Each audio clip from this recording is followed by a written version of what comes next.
Казвам се Мирослава Хасамакова и имам 25 години трудов стаж в Държавна психиатрична болница Севлиево като психолог.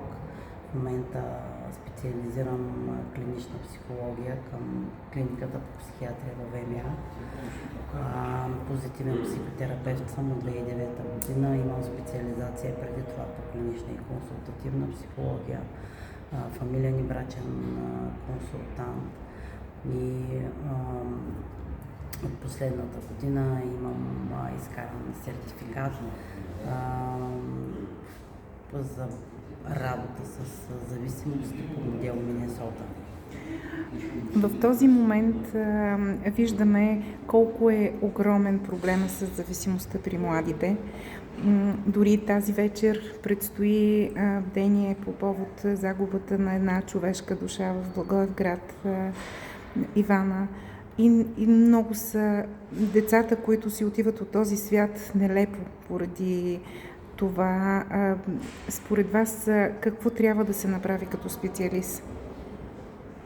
Изключително тревожно е това, което се случва напоследък с подрастващи. Все по-ниска е възрастта, в която децата прибягват към субстанции. Било то вейпове, било това марихуана, било то и още по-твърди психоактивни вещества. Това е защото наркотиците са навсякъде. Всеки човек млад иска да пробва. Той е любопитен. Любопитството води до пристрастяване, а след това и до зависимост. Зависимостта е изключително тежък проблем, който съществува в момента не само в България, но и в световен мащаб. Изключително важна е превенцията. Изключително важно е да говорим, да обясняваме на достъпен език на младите хора, че все по-навлизащите субстанции с химичен състав, който води до много бърза загуба, много бърз момент, в който човек спира да бъде себе си. Дрогата погубва не само младите хора, но и такива, които са в по-зряла възраст. Зад във времето основен проблем беше хероинът, докато сега основен проблем са синтетичните дроги. Те са създадени в лаборатория. Все по-често има във вид, които примамват дори и малките деца във вид на бомбони, на бисквитки, на шоколадчета, което кара детето да иска и още, и още. Не на последно място са енергийните напитки, които са сладки, които си казват, те са безобидни. Но всичко това води до вреда на сърцето, на мозъка, на бъбреците. И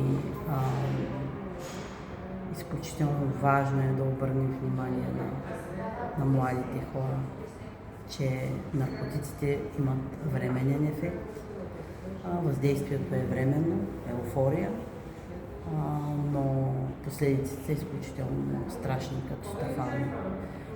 За случая, за който говорите в Благоевград, чух по медиите, то не е само в Благоевград. Навсякъде, за съжаление. Преди няколко месеца момче се хвърли от 8-ми етаж вследствие на употреба на вейп в Плевен. И това, с което ни залива медиите, е изключително страшно и негативно. Хубаво е да има повече позитивни новини и такива, които да помагат на хората да видят, че хубавото и доброто все още го има. Сега след не единичния случай, за който коментираме, като чета коментарите отдолу, много хора обвиняват родителите. Как могат родителите да се справят в една среда, в която то поема детето? Можеш ли, в състояние ли си нещо да промениш Независимо от това, че всеки от нас полага своите грижи, знаем колко е трудно да отгледаш и възпиташ едно дете и да го видиш пораснало и някой да отнеме живота му. Това е жестоко. Изключителна трагедия, изключително е трудно времето, в което живеем, защото изкушенията дебнат навсякъде. Да, средата е много важна, семейството е изключително важно, защото в семейството се формират нравствените ценности на един човек. Моделите, които семейството предлага на своите деца, са това, което му определя и пътя за напред. Но какво е важно? Децата започват да се конкурират. Всяко иска да бъде по-добро от приятелчето си до себе си, да има най-модерните неща. Родителите си казват, аз съм нямал, защо пък той да няма? Аз мога да му го предоставя. Дават се изключително много възможности на децата да получават на готово, а не да се борят за това. Не се трудят, а всичко идва. Нов телефон, маркови дрехи, възможност за повече средства, с които да разполага едно дете, което му дава възможност да пробва от изкушенията, които му предлага живота. Когато стане най-страшното, тогава всички започваме да се задаваме въпроси и да се чудим как бихме могли да го предотвратим това. Изключително е трудна борбата с зависимостта. И мисля, че тук и държавата е изключително важно да се намеси, за да подпомага и родителите, и хората, занимаващи се с превенцията срещу психоактивните вещества. Всички да работим в екип, всички да работим заедно, за да имаме успех. Защото възрастовата граница е все по-ниско. Да, това се коментираше 10 години започват да употребяват. В моята практика съм имала деца по на 12-13 години, които бяха пробвали всичко. Бяха правили секс, бяха употребявали алкохол, пушили цигари. И понеже имам проследяване на едно такова дете от 12-16 годишно, то вече беше изморено от живота. На 20 години вече беше родено. Така че, колкото по-далеч държим от всичките тези изкушения и от всичките тези пороци на обществото, толкова по-здрави деца ще имаме. Въпросът е, че улицата е примамлива, не знаеш в каква среда ще попадне детето и независимо виждаме, че и на богати, и на бедни децата попадат в подобни схеми. Така е. Бедните деца ходят, защото искат да се впишат, богатите, защото им е скучно, защото са пробвали всичко. Да, улицата е много сериозен фактор, който води до изкушенията и достигане до проблема. Защо е улицата? Тя не е само улицата, тя са и групите. Аз искам да поддържавам, аз искам да съм като този, защото той е много голяма работа, защото той е успешен, защото той е популярен. Защото аз ако не пробвам, другите ще ме отхвърлят, няма да съм значим в тази група, в която аз пребивавам. И това е, за да бъда част от групата, за да не ме мислят за смотан, за да не ме мислят за непопулярен. И това показва, че никой не е защитен. Никой не е защитен, никой не е застрахован. Дали твоите родители имат положение в обществото, дали са богати или ти си такъв, който няма големи ресурси, няма големи възможности.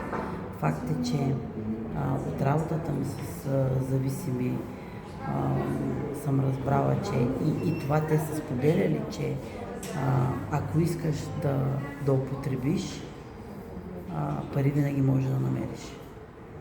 Дали ще бъде чрез кражба, дали ще бъде чрез някаква манипулация, дали ще бъде чрез някакво изнудване.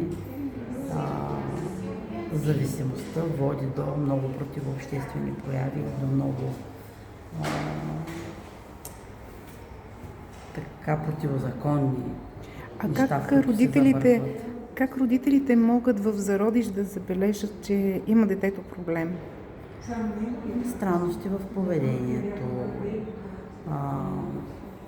в лицето, ако има подпухване, ако има зачервяване на очите, раздразнителност, прекалено енергия, ако става въпрос за стимулантите, нежелание за спане, захващане с много и с различни дейности, съответно пък депресантите, които са желание за спане, липса на енергия, липса на желание каквото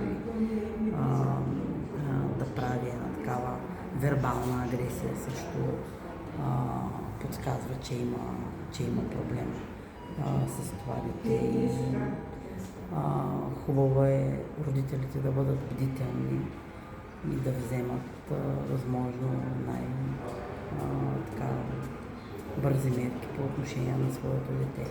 Примерно, ако един родител забележи някои от тези симптоми при детето, какъв е пътя, какво трябва да се направи?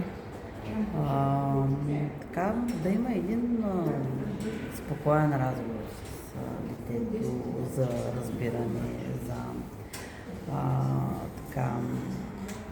важно е да не се губи комуникацията с детето. Важно е да не се пропуска момента и да се оставя на самоволно съществуване. Когато забележи родителя това нещо, разговорът е изключително важен и да се потърси специалист. Дали ще бъде в моделите за превенция, където има специалисти, психолози, социални работници или към местната комисия във всеки един град за борба с противообществени прояви.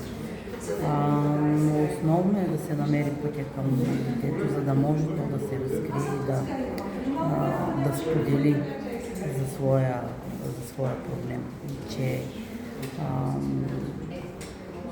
Че родителите са хората, които могат да подкрепят и те могат да съдействат за справяне с даден проблем. Благодаря.